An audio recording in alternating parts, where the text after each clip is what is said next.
नमस्कार। वक्त यूपी की ललकार का है। मैं हूं राजेश कुमार। उत्तर प्रदेश में 10 विधानसभा सीटों पर उपचुनाव होने हैं, लेकिन चुनाव आयोग ने यूपी की 9 सीटों पर ही शेड्यूल का ऐलान किया है, जबकि अयोध्या की मिल्कीपुर सीट पर चुनावी तारीख की घोषणा नहीं की गई। इसके पीछे वजह बनी पूर्व विधायक बाबा गोरखनाथ की एक याचिका जो हाईकोर्ट में लंबित थी। लेकिन मिल्कीपुर सीट पे चुनावी तारीख का ऐलान न होने को लेकर समाजवादी पार्टी के अध्यक्ष अखिलेश यादव के एक पोस्ट ने सियासत गरमा दी। अखिलेश ने पोस्ट में बीजेपी पे इशारों में तंज कसा, जिसके बाद वार पलटवार शुरू हो गया। इस बीच बाबा गोरखनाथ ने याचिका वापस लेकर मिल्कीपुर के उपचुनाव का रास्ता साफ कर दिया, लेकिन उसके बाद भी बयानबाजी नहीं थमी। सवाल यह उठता है कि एक कानूनी पेच को सियासी हार जीत से जोड़कर क्या अखिलेश मनोवैज्ञानिक दबाव बनाने की कोशिश कर रहे हैं? इस सवाल को समझेंगे, लेकिन उससे पहले आपको एक रिपोर्ट दिखाते हैं। मिल्कीपुर पर फिर शुरू हुआ संग्राम। हार जीत के तंज पर घमासान। किसे डरा रहे संभावित परिणाम? मौके पर चौंका अखिलेश का प्लान। राजनीति में परसेप्शन बहुत काम आता है। एक बार अगर किसी के खिलाफ संदेश चला गया तो यकीन मानिए उसके लिए मुश्किलें बढ़नी तय हैं। अखिलेश ने इसी रणनीति के तहत मौके पर चौका मारा जब चुनाव आयोग ने मिल्कीपुर सीट पर चुनावी तारीख का ऐलान नहीं किया। चुनाव आयोग ने यूं तो एक याचिका के चक्कर में यहां चुनाव की घोषणा नहीं की, लेकिन अखिलेश ने इसे बीजेपी पर हमले का हथियार बना लिया और एक्स पर पोस्ट करके लिखा, जिसने जंग टाली है समझो उसने जंग हारी है। ये एक लाइन ही बीजेपी को बेचैन करने के लिए काफी थी, क्योंकि अखिलेश ने इशारों में सही मिल्कीपुर सीट पर चुनावी तारीख न घोषित होने के बीजेपी के डर से जोड़ दिया। वैसे इसका असर भी हुआ। जिस बाबा गोरखनाथ ने हाईकोर्ट में याचिका डाली थी, पहली फुर्सत में लखनऊ पहुंचे और वापस ले ली। वैसे भी इस याचिका का कोई मतलब रह नहीं गया था, क्योंकि ये मिल्कीपुर से पूर्व विधायक और अब अयोध्या के सांसद अवधेश प्रसाद के निर्वाचन के खिलाफ थी, जो पहले ही विधायक पद से इस्तीफा दे चुके हैं। हमारे नेता ने कल कह दिया है, आदरणीय अखिलेश जी ने, जो जंग टाला वो जंग हारा, जो जंग टाला वो जंग हारा। और आम जनता में जो चर्चा है और जो क्षेत्र में जो चर्चा है, वो चर्चा है कि भारतीय जनता पार्टी डर के मारा, चुनाव हारने की डर से इसको टाला है। और समाजवादी पार्टी का मेरा बेटा माननीय अखिलेश जी ने उम्मीदवार बनाया है। अभी एक सप्ताह के पहले 6 उम्मीदवारों को घोषणा किया है। मिल्कीपुर सीट बीजेपी के लिए प्रतिष्ठा का विषय बनी हुई है, तो वहीं सपा के लिए प्रदर्शन दोहराने की चुनौती जैसी है। ऐसे में सपा ने जब चुनावी तारीख के ऐलान न होने को सियासी रंग दिया, तो सहयोगी कांग्रेस ने भी सुर में सुर मिलाया। भगवान नाराज है उनसे। उन्हें पता है कि राम जी नाराज हैं।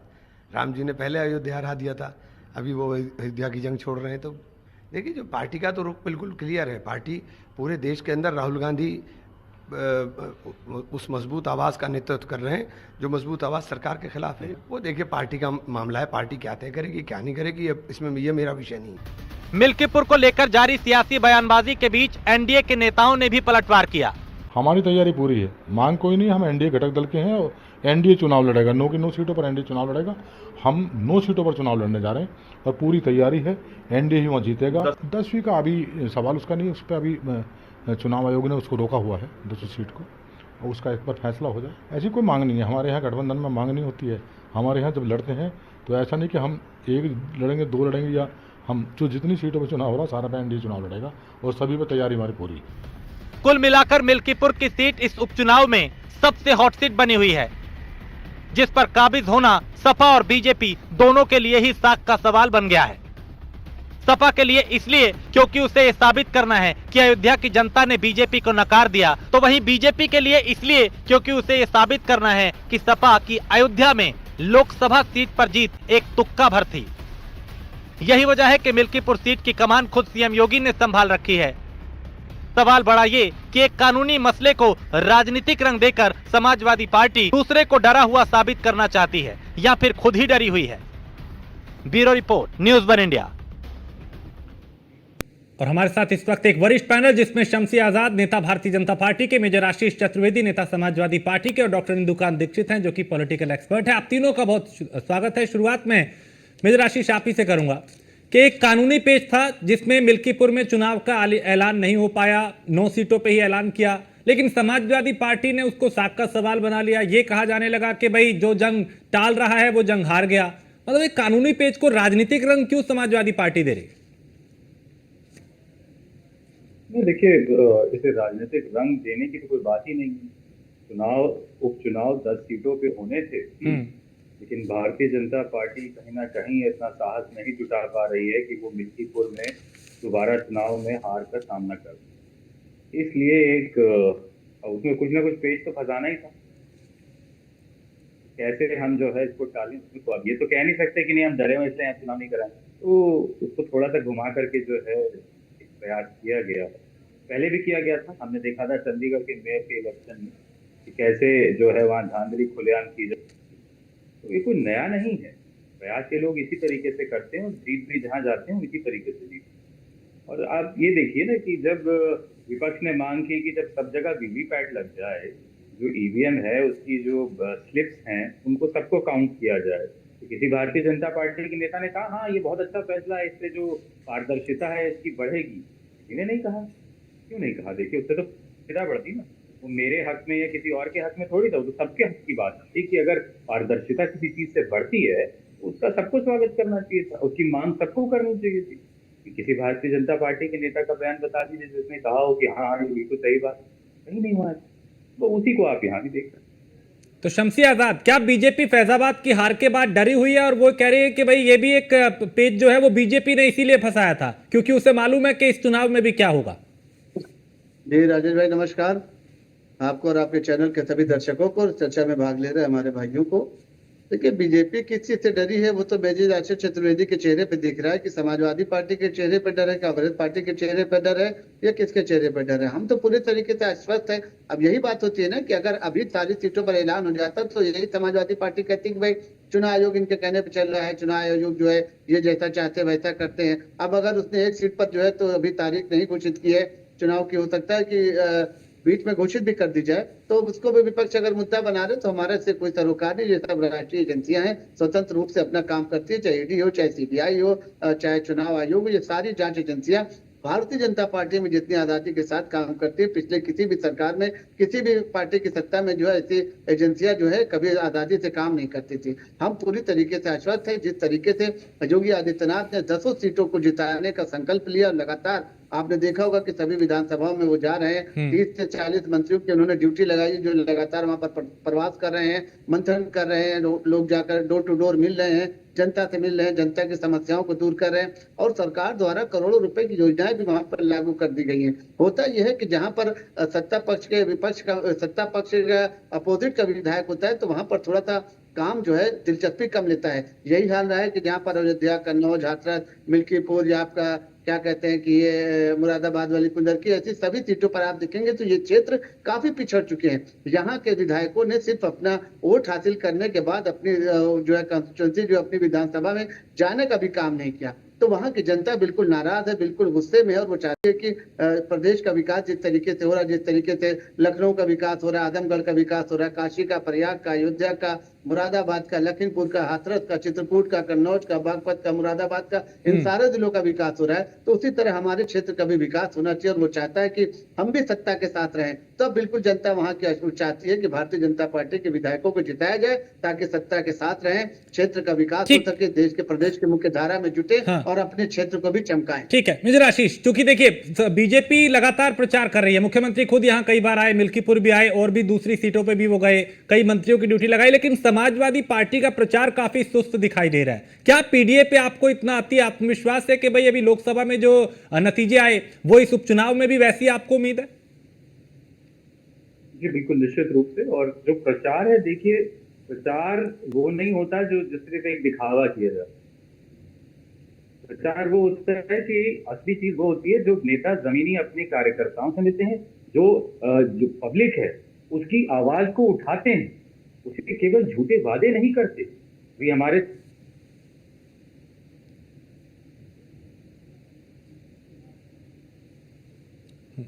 आपकी आवाज नहीं आ रही, शायद कुछ दिक्कत है। इंदु खान जी, आखिर ऐसा क्या मिल्कीपुर का समीकरण है जो समाजवादी पार्टी इस मुद्दे पे फ्रंट फुट पे आके खेल रही है, वो बीजेपी को घेर रही है? जी राजेश जी नमस्कार, मेरी आवाज आ रही है? जी जी, हमारे को पैनलिस्ट को भी मेरा नमस्कार। देखिए, ये तो किस पे फ्रंट फुट पे है, किस पे बैक फुट पे है, ये तो वक्त बताएगा।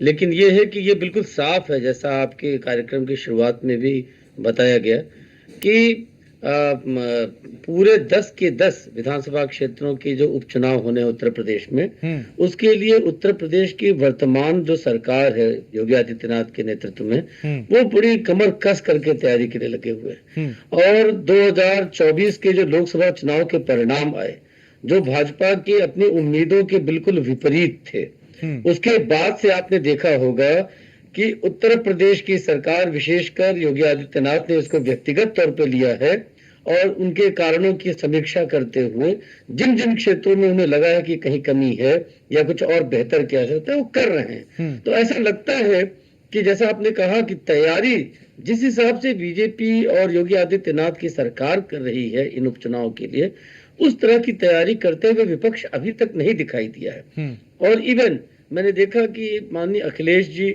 आज श्रीनगर में थे, वहां भी मीडिया के कुछ लोगों से बात करते हुए पिछले 1-2 दिनों में भी उन्होंने उंगलियां उठाई, और कांग्रेस के नेता को आपने भी दिखाया, इमरान जी को, कि कहीं न कहीं खींचतान है बीजेपी के साथ जो गठबंधन में पार्टियां हैं। जबकि उसके उलट आप देखिए कि 6 सीटों के लिए समाजवादी पार्टी ने बिना किसी बातचीत के कांग्रेस से अपनी घोषणा कर दी उम्मीदवारों की, और 4 सीटों में अब बातचीत चल रही कि 4 वो, जबकि 5 की मांग थी कांग्रेस की, देंगे कि नहीं देंगे।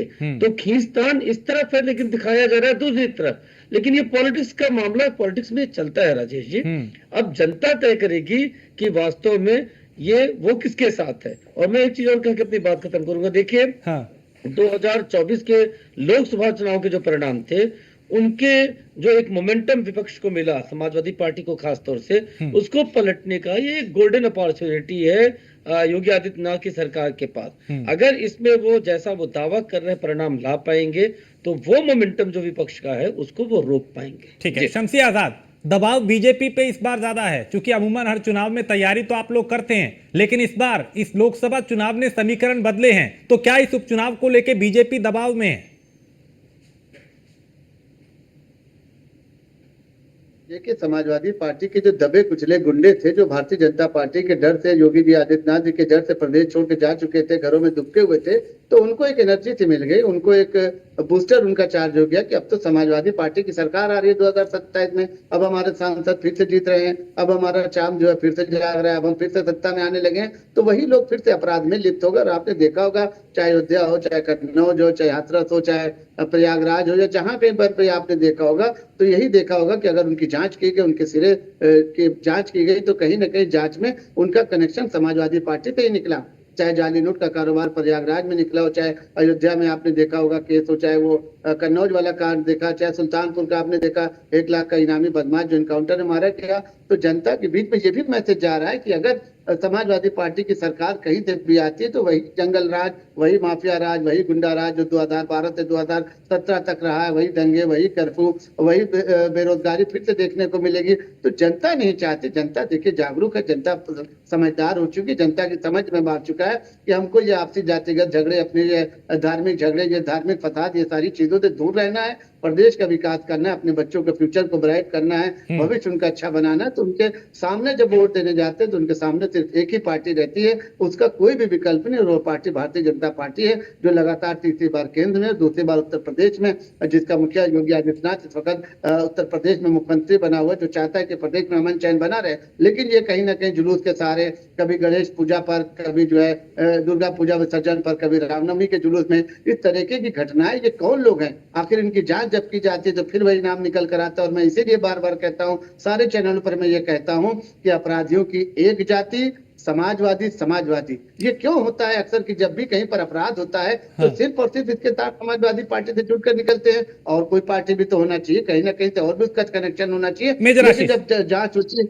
हाँ, आशीष चतुर्वेदी, इसका, इस सवाल का, इस जवाब का, ये जो बीजेपी ये तर्क देती है, इसका काउंटर कैसे करेंगे? इनके पास क्या काउंटर करने के लिए? नहीं, आप सुनिए सुनिए सुनिए, बहुत कुछ है। सुनेंगे कि आपकी बात हम दूसरी सवाल बात किया है पूछेंगे, तो- आपके पास कोई जवाब ही नहीं है। आप वही घूमी रटी अरे रटाई आप बात सुनते करेंगे, ही नहीं। आप गलती मानेंगे अरे नहीं अभी अपनी। आपके भैया सुन तो लो, इतना उतावले काहे हो, ठंड रखो तुम। अब शुरू करते हैं इनकी जो अभी जो इन्होंने एक जो भी गाथा सुनाई। अब शुरुआत करते हैं। इन्होंने अयोध्या में बहुत इनके रोना पीटना इनके नेताओं ने शुरू किया कि एक लड़की के साथ बलात्कार हुआ। इनके योगी जी ने जाकर उसका घर गिरवाया, उसकी दुकान गिरवाई। जब अखिलेश जी ने डीएनए टेस्ट की मांग की तो सारे भाजपा नेताओं को मिर्ची लग गई। और फिर जब नतीजा आया उस डीएनए टेस्ट चला कि डीएनए पट्टी थी वहां खुली कि इन्होंने जो झूठ फैलाया था। दूसरी बार इन्होंने कन्नौज का जिक्र किया। कन्नौज में ये नहीं बताया कि इन्हीं की महिला जिला अध्यक्ष ने इन्हीं के पूर्व सांसद जो प्रत्याशी रहे सुब्रत पाठक उस पर अरे प्रयागराज का जाली नोट का कारोबार, उसके बाद भी मैंने कर कहा था लीजिए। ठंड रखो, अगर बर्दाश्त करने की बात हो तो करो, नहीं तो छोड़ दो। सच तो बोले ना, जवाब सुनो। मेजर आशीष चतुर्वेदी आपके नाम से लगता है कि आप सेना में नहीं, नहीं, आप सेना में पार्टी हमारे घर में हो सकता है, शौक में आप पूछ रहे हो। कम से कम अंतरात्मा भी कुछ होती है, अंतरात्मा भी कुछ होती है, उसको भी कभी थोड़े से फायदे के लिए ऐसी पार्टी के साथ आपने संबंध बनाया है जो